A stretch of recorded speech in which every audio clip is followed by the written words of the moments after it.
अस्सलाम वालेकुम। मोहम्मद सिटी मिठवार बाबा मोल कलाम। हिकड़ा दुख ॿुधाईंदा आहिनि, ॿिया दुख ॿुधंदा आहिनि। हिकड़ा दुख लिखंदा आहिनि, ॿिया दुख पढ़ंदा आहिनि। हिकड़ा दुख ॿुधाईंदा आहिनि, ॿिया दुख ॿुधंदा आहिनि।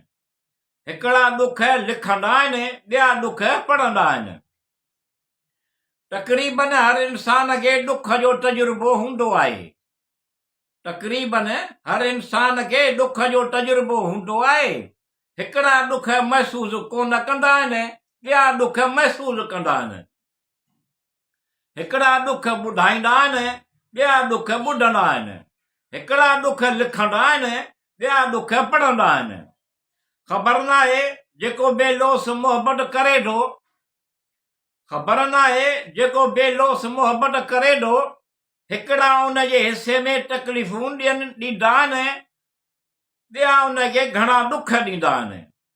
ख़बर नाहे जेको बेलोस मोहबत करे थो, हिकड़ा उनजे हिस्से में तकलीफ़ूं ॾींदा आहिनि, ॿिया उनखे दुख घणा ॾींदा आहिनि। हिकड़ा दुख ॿुधाईंदा आहिनि, ॿिया दुख ॿुधंदा आहिनि। हिकड़ा दुख लिखंदा आहिनि, ॿिया दुख पढ़ंदा आहिनि। हिकड़ा संदन मतिलब पंहिंजो क़ीमती वक़्त जा कुझु लम्हा ॾेई ॿुधंदा आहिनि। हिकड़ा संदन मतिलब पंहिंजो क़ीमती वक़्त जा कुझु लम्हा ॾेई ॿुधंदा आहिनि। ॿिया कंहिं ग़रीब मजबूर जे फटनि ते लूणु बुरकींदा आहिनि। हिकड़ा दुख ॿुधाईंदा आहिनि, ॿिया दुख ॿुधंदा आहिनि। हिकड़ा दुख लिखंदा आहिनि, ॿिया दुख पढ़ंदा आहिनि। हिकड़ा आऊं डाऊं इल्तिजाऊं मजबूरियूं ॿुधाईंदा आहिनि। हिकड़ा आऊं डाऊं इल्तिजाऊं मजबूरियूं ॿुधाईंदा आहिनि। ॿिया बेवस आहिनि, करे कुझु बि कोन सघंदा आहिनि। हिकड़ा दुख ॿुधाईंदा आहिनि, ॿिया दुख ॿुधंदा आहिनि। हिकड़ा दुख लिखंदा आहिनि, ॿिया दुख पढ़ंदा आहिनि। हिकड़ा संदन मतिलब कंहिं ग़रीब मजबूर जे अखियुनि मां ॻोढ़ा उगंदा आहिनि। हिकड़ा संदन मतिलब जे कंहिं ग़रीब मजबूर जे अखियुनि मां ॻोढ़ा उगंदा आहिनि। ॿिया कंहिंजे फटनि ते नरम लहजनि सां मल्हाम पा रखंदा आहिनि।